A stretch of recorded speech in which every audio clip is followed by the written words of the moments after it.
Here are 5 killer negotiation tips that you can use when selling your home. Number 1, be kind. I can't tell you how important this is. You ever hear the old phrase, you win more flies or you catch more flies with honey than with vinegar? Well, the very first time you meet somebody, whether it's over the phone or via email or via text, and you're negotiating, and the important thing to understand is that you're setting a precedent, you're setting a tone with that person that you're about to begin negotiations with. And when I'm a respectful, kind individual, I usually find that people receive that much better and they're willing to work with me. They're maybe even willing to give things that they wouldn't have been able to or even willing to give before because I am a kind person. I respect their position. Number 2, set your priorities. This is important to understand because you need to know exactly what you want when you're beginning negotiations. Some things have priorities over another. You need to know what it is you need and you need to know what it is you want. And if we can get you some of the wants, fantastic.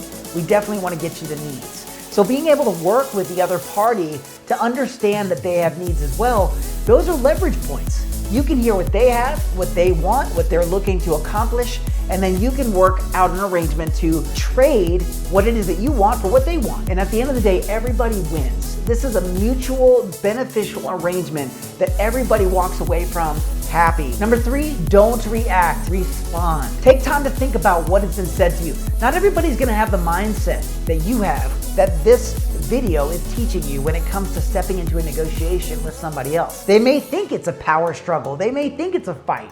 They may think it's an opportunity to show up and show out in inappropriate ways. But you can be the bigger person and recognize that you are not going to give up a position. But in order to make them understand that you mean business, even though you've been kind and you know your priorities, you can also be very attentive to your emotions. Do not react. Respond. If someone says something to you while you're having a negotiation that you don't feel is appropriate or that was completely out of line or they just frankly are getting on your nerves, it's okay. If you have your emotions in check, you will stay in control of a negotiation and of yourself, and you will get what you want in the end.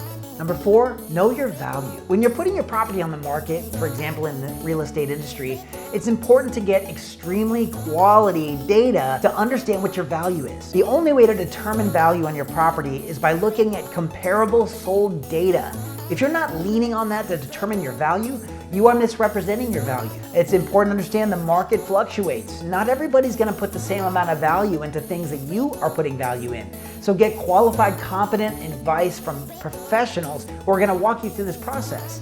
Don't misrepresent your value. If you do, you're gonna start behind the 8 ball right out of the gate. Number 5, be flexible. Now we talked a little bit about this when we realized that a buyer and a seller both have needs and desires and wants. The only way to get to a win for all parties is to really be flexible, to compromise. And if you're flexible, you can help everybody win. And I can tell you, if you help someone else win, they're gonna want most of the time to help you win as well. And now that's not always the case, but most of the time, I can tell you from experience, that is the case. People do want mutual parties to benefit. They want all the people in the arrangement to win.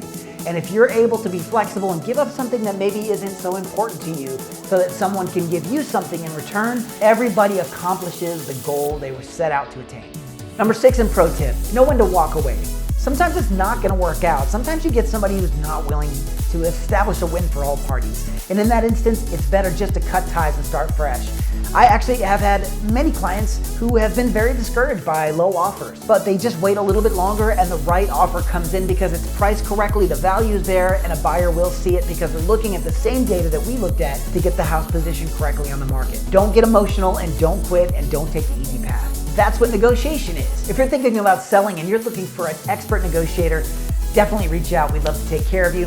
We are working in the Northwest Austin, and Liberty Hill areas, and we are excited to take care of you. We look forward to catching you next time, and until then, we'll see y'all around the hill.